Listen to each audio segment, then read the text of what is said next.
አርዕስተ ዜና። የብልጽግና መንግስት ባሳለፍናቸው 8 ዓመታት ለሀገር ከሰራቸው ይልቅ የናዳቸው እንደሚበልጡ ተገለጸ። በመምህራን ደሞዝ መቋረጥ ምክንያት በትግራይ ክልል በመቶዎች የሚቆጠሩ ትምህርት ቤቶች መዘጋታቸው ታወቀ። ሰላም ጤና ይስጥልን ውድ አድማጭ ተመልካቾቻችን፣ በመከታተል ላይ የምትገኙት ጃኖ ቅማንት ሚዲያ ነው። አርዕስቶችን በማስቀደም የሰዓቱን ዜናዎቻችን ጀምረናል። ወደ ዝርዝሩ እናልፋለን። አብራችሁን ቆዩ።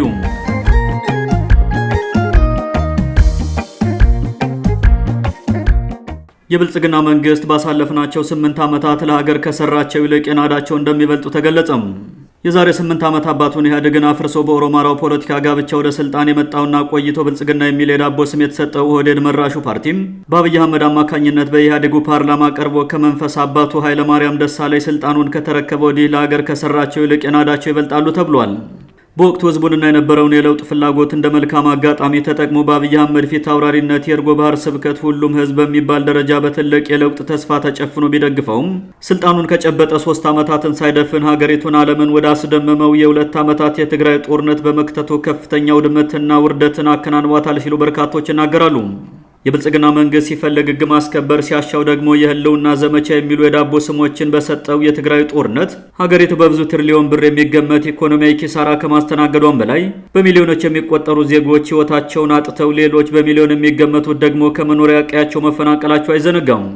የብልጽግና መንግስት ወደ ስልጣን ሲመጣ የሚመራበት ይሄ ነው የሚባል ሀሳብና ርዕዮተ ዓለም ስላልነበረው በሀገሪቱ ይሄ ነው የሚባሉ የማህበራዊ፣ ፖለቲካዊ፣ ምጣኔ ሀብታዊና ዲፕሎማሲያዊ ፖሊሲዎችን ሳያወጣም መደመር በሚባል መነሻውና መዳረሻው በማይታወቅ ደብተራዊ ጽንሰ ሀሳብ ሀገሪቱን ወዳና ወዲህ እያላጋ መከራዎቿን በኮሪደር ልማት ሜካፕ ሸፍኖ ችግር ላይ ጥሏታል ተብሏል። የብልጽግና መንግስት የሚመራው የትም አምጪው ዱቄቱን ፍጪው በሚለው መርህ በመሆኑም ፕራግማቲዝምና የመጠቀመው በሚል የመርህ አልባዎች ማጭበርበሪያ እየተጠቀመ ስልጣኔን ማቆየት ይችላሉ ያላቸውን እንደ ጦርነት፣ ረሃብ፣ ውሸት፣ አሻጥር፣ ማጭበርበርና ስርቆት የመሳሰሉትን ሁሉ እየተገበራቸው 8 የስልጣን ዓመታትን አሳልፏል። የብልጽግናው ፕራግማቲዝም ለስልጣን ማቆያነት ይረዳሉ የተባሉትን መልካም መሆኑ መጥፎ አሻጥሮችንና እርምጃዎችን እንዲወስድ የሚያስችለው እንጂም ሀገርን በዜጎች ዘንድ ጎልተው በሚታወቁ መሪዎች መምራት እንደማያስችለው በርካታ ምሁራን ይናገራሉ። እንደ ኢትዮጵያ አይነት የብዙ ብሔር ብሔረሰቦችና ህዝቦች ማዕከል የሆኑ ሀገራት ፕራግማቲስት በሆኑ መርህ አልባ ፓርቲዎች እየተመሩ ፍጻሜያቸው መፍረስ ነው የሚሉ ምሁራን በበኩላቸው ኢትዮጵያ በጠንካራ የፓርቲና የሀገር መሪዎችና እሴቶች ላይ የተመሰረቱ ፓርቲዎችን ነው የምትፈልገው ብለዋል።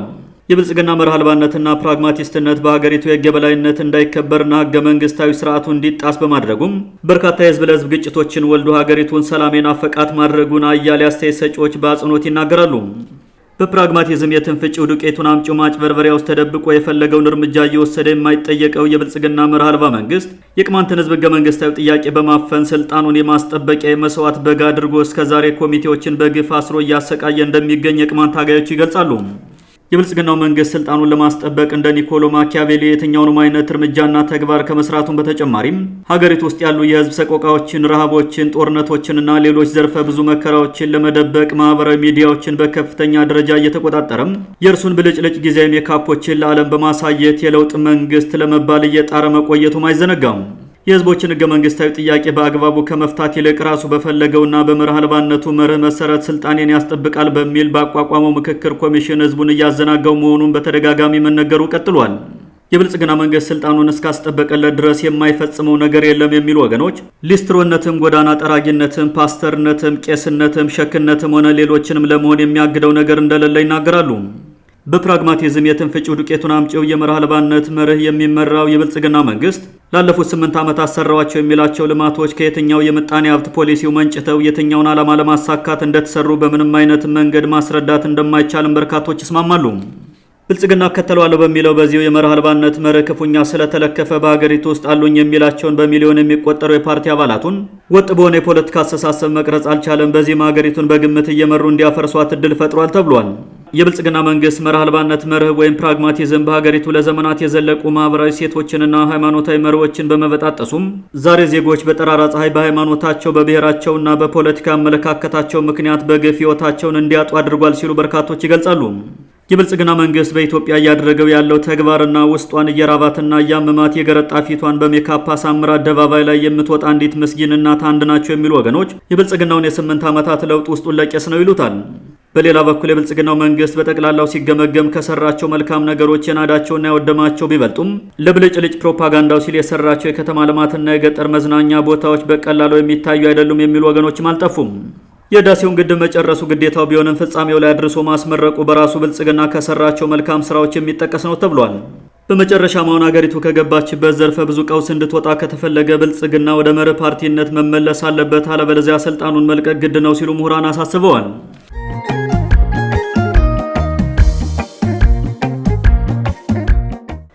በመምህራን ደመወዝ መቋረጥ ምክንያት በትግራይ ክልል በመቶዎች የሚቆጠሩ ትምህርት ቤቶች መዘጋታቸው ታወቀም።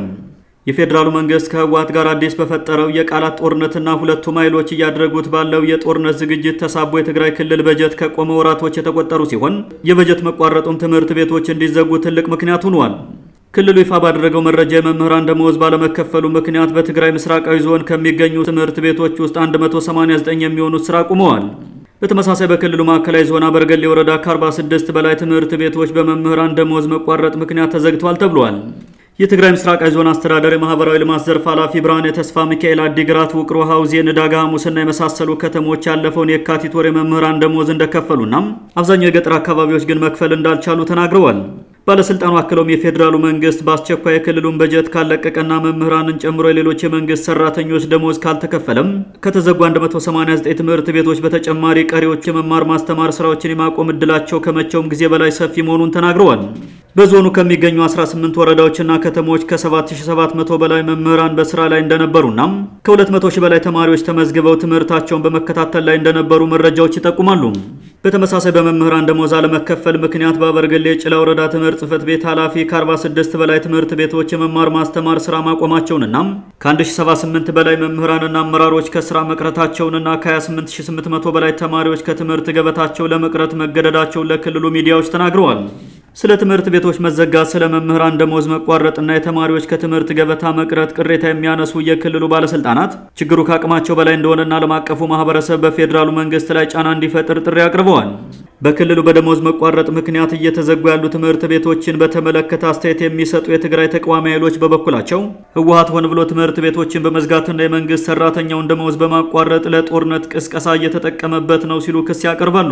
በሌላ በኩል የትግራይን ህዝብ ከኢትዮጵያ የነጠለውና አጀንዳውን ለምክክር ኮሚሽኑ እንዳያስይዝ የከለከለው ህወሓት ነው የሚለው የአቶ ጌታቸው ረዳው ቡድን የነ ደብረ ጽዮንን ቡድን ከሚከስበት አንዱ የትምህርት ጉዳይ ሲሆን ከትላንት በፊት በአዲስ አበባ አደረግኩት ባለው የትግራይ አጀንዳ ስብሰባ የክልሉ ችግር የሚፈታው በውይይት ብቻ እንደሆነ በተለይም የምክክር ኮሚሽኑ ችግሮችን ለመፍታት ቁልፍ ሚና ይጫወታል የሚል እምነት እንዳለው በቀድሞዋ የህወሓት ባለስልጣን ኬሪያ ኢብራሂም በኩል አስነግሯል።